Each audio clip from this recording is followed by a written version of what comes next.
রাজসাক্ষী হয়েছেন সাবেক আইজিপি চৌধুরী আব্দুল্লাহ আল মামুন, এবং আমরা যতদূর জানতে পেরেছি যে তিনি ঘটনা এবং ষড়যন্ত্রের বিস্তারিত তুলে ধরবেন চৌধুরী মামুন। আর এই যে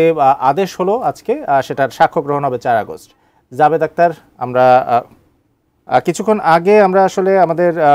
ট্রাইব্যুনাল ১ থেকে chief prosecutor advocate Tajul Islam briefing করছিলেন, তাদের যে রাষ্ট্রনিযুক্ত আইনজীবী মোহাম্মদ আমির হোসেন তিনি ব্রিফিং করছিলেন এবং তিনি যেটি বলছেন যে আজকে যে অব্যাহতির যে আবেদন শেখ হাসিনাকে এবং আসাদুজ্জামান খান কামালকে এই মামলা থেকে অব্যাহতির আবেদন করা হয়েছিল, সেই আবেদনটি যে আদালত নামঞ্জুর করেছেন এই বিষয়ে পূর্ণাঙ্গ যে রায়টি, পূর্ণাঙ্গ যে আদেশটি, সেই আদেশটি পাওয়ার পরেই তিনি পরবর্তীতে সিদ্ধান্ত নেবেন আইনগত কী ব্যবস্থা নেবেন। আরেকটি বিষয় একটু জানিয়ে রাখি যে এই মামলাতে মোট ৩ জন আসামি,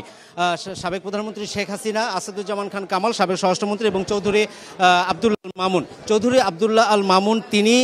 একমাত্র গ্রেপ্তার থাকা আসামি এবং তিনি এইখানে একটি লিখিত কাগজ দিয়েছেন এবং সেখানে তিনি আদালতের কাছে তার যে দোষ, সেই দোষটি তিনি স্বীকার করে নিয়েছেন এবং তিনি এও বলেছেন যে এই যে জুলাই আগস্টে সংঘটিত যে ঘটনাগুলো ঘটেছে, যে ঘটনার পরিক্রমা এবং যা যা হয়েছে সেই সমস্ত সত্য তথ্য উদ্ঘাটনে তিনি এবং যে ষড়যন্ত্রগুলো হয়েছে সেটি উন্মোচনের জন্য যা যা তথ্য দরকার তিনি অ্যাপ্রুভার হওয়ার জন্য এটি আবেদন করেছিলেন। অ্যাপ্রুভার এটি আইনের ভাষা, কিন্তু আমরা সহজ করে এটিকে বলতে পারি আরেফিন যে রাজসাক্ষী হওয়া, অর্থাৎ তিনি এই মামলাতে তার দায় স্বীকার করে নিলেন এবং একই সাথে তিনি এটাতে রাজসাক্ষী হয়েছেন এবং তার যে বক্তব্য, সেই বক্তব্যগুলো তিনি আদালতে তুলে ধরবেন। সেখানে তার কি ভূমিকা ছিল, সাবেক প্রধানমন্ত্রী শেখ হাসিনার সুপিরিয়র কমান্ড রেসপন্সিবিলিটি হিসেবে তিনি কি ধরনের আদেশ দিয়েছেন এবং এই যে জুলাই আগস্টে নির্বিচারে যে লিথাল উইপেন অর্থাৎ প্রাণঘাতী যে মারণাস্ত্র দিয়ে যে হত্যা করা হয়েছে, সেই হত্যার ঘটনাগুলো কিভাবে ঘটেছিল, কার আদেশে এটি হয়েছিল এবং কিভাবে এই পুরো নির্বিচারে যে জুলাই আগস্টে প্রায় ১৫০০ মানুষকে হত্যা করা হয়েছে, সেই বিষয়গুলো তিনি আদালতে তুলে ধরতে চান। এবং এসি কেনার কথা ভাবছেন? ভিশন দিচ্ছে যে কোনো এসিতে 15% নিশ্চিত ছাড়। এছাড়াও থাকছে মানি ব্যাক গ্যারান্টি নিশ্চয়তা। আগামী ৩ আগস্ট এটির যে ওপেনিং স্টেটমেন্ট অর্থাৎ যেটি সূচনা বক্তব্য, নিয়ম অনুযায়ী যেটি হয় যে অভিযোগ গঠন যখন হয়ে যায় তখন আনুষ্ঠানিক বিচার শুরু হয়ে যায় এবং বিচার শুরু হওয়ার পরে একটি ওপেনিং স্টেটমেন্ট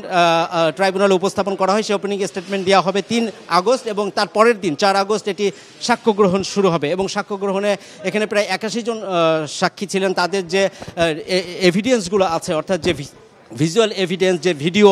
যে পত্রিকার যে সংবাদ, সেই বিষয়গুলো যে আলামত আকারে যেগুলো আছে সেগুলো তারা তুলে ধরবেন এবং এর মধ্য দিয়ে যে আইনি প্রক্রিয়া, সেই আইনি প্রক্রিয়া সামনের দিকে এগিয়ে যাবে এবং এই যে জুলাই আগস্টে যে মানবতা বিরোধী অপরাধ, সেই অপরাধের যে আনুষ্ঠানিক বিচার সাবেক প্রধানমন্ত্রী শেখ হাসিনার বিরুদ্ধে সেটি শুরু হলো। একটু বলে রাখি আরেফিন, 2010 সালে ৭১ মানবতা বিরোধী অপরাধের যে অপরাধের বিচার করার জন্য তখন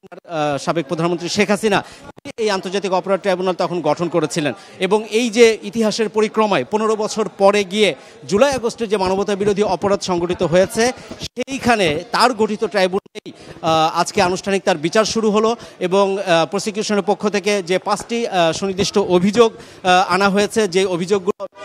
একটি হচ্ছে গত 14 জুলাই তিনি উস্কানি দিয়েছিলেন রাজাকারের বাচ্চা বা রাজাকারের চাকরি পাবে কিনা এটি বলে, এবং একই সাথে তিনি যে লিথাল উইপেন ব্যবহার করে, মারণাস্ত্র ব্যবহার করে যে হত্যার নির্দেশ দিয়েছেন সেটি, এবং আবু সাইদ হত্যা মামলা রংপুরের তাকে যে হত্যার নির্দেশ দেওয়া হয়েছে সেই বিষয় তুলে ধরা হয়েছে এবং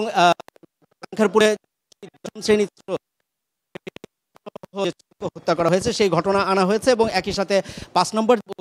হচ্ছে আগস্ট দুপুরের জনকে গুলি করে হত্যা করা হয়েছিল এবং এই গুলি করে হত্যায় করার সাথে একজন আহত হয়েছিলেন এই ঘটনায়। তো সেই আহত ব্যক্তিকে এই যে মরদেহ, 5 মরদেহ, তাদেরকে একসাথে করে এই মরদেহ পুরানো হয়েছিল, সেই বিষয়গুলো এখানে উপস্থাপন করা হয়েছে। এই 5টি যে সুনির্দিষ্ট অভিযোগ, সেই অভিযোগ আজকে গঠন হয়েছে এবং এই অভিযোগ গঠনের মধ্যে দিয়েই বিচার শুরু হলো। আরেফিন।